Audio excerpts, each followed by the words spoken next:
Hey, hey, how you doing? My name is Isaiah George, and today I'll be talking about my project, Global Ethical Issues Related to World Poverty. And going on, here's my student ID. I don't physically have my card, but here is my electrical one. All right, going on today, we will be breaking down three of my ethical theories that I chose, which is utilitarianism, deontology, and virtue ethics, to explore some of the biggest questions surrounding poverty currently going on in the world right now. So let's go ahead and jump in. Looking at moral obligations to help the poor. Let's start with fundamental questions. I would say, do we have, do you think the world has kind of like a moral duty to help those in poverty? I feel like, according to utilitarianism, a theory that was created by John Stuart Mill, actions should promote the greatest good, or in his words, the best actions are those that create the most happiness for the greatest number of people. If we follow this idea, fighting poverty is a more will be considered more of an obligation because it reduces suffering and it improves overall well-being.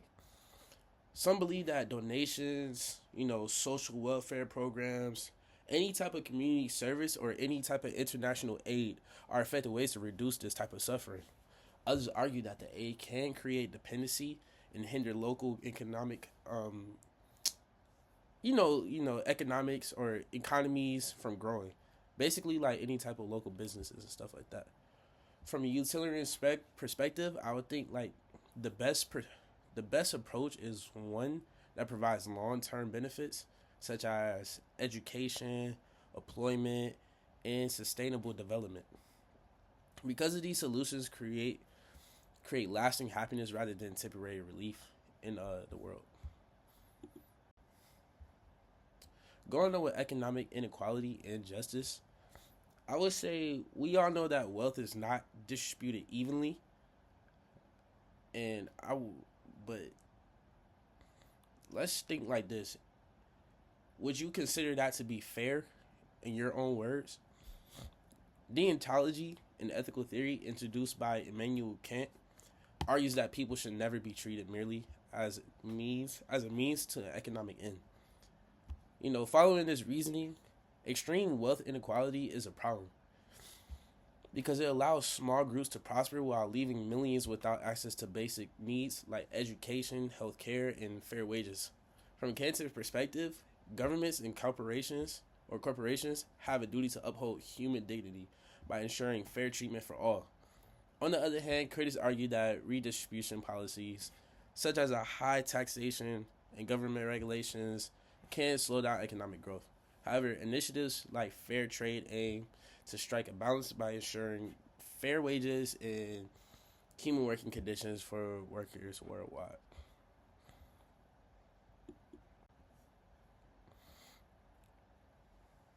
The third ethical issue that I'll be talking about revolves around basically who is responsible for solving poverty.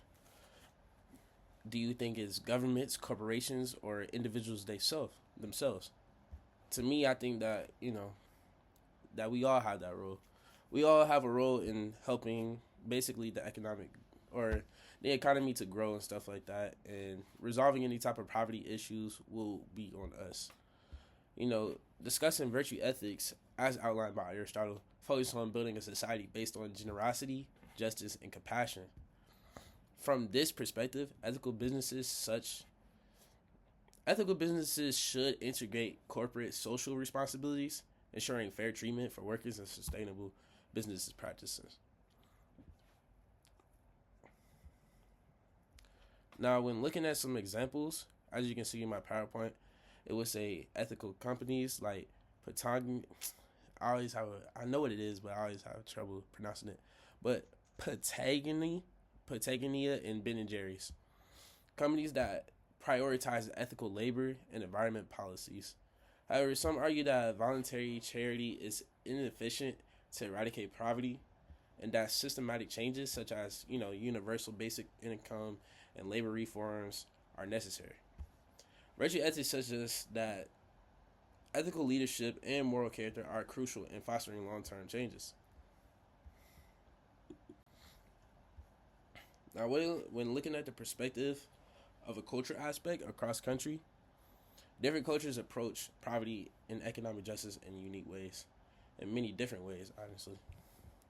When looking at the United States, a capitalist system that values self sufficiency and leaning to debates over government's assist programs.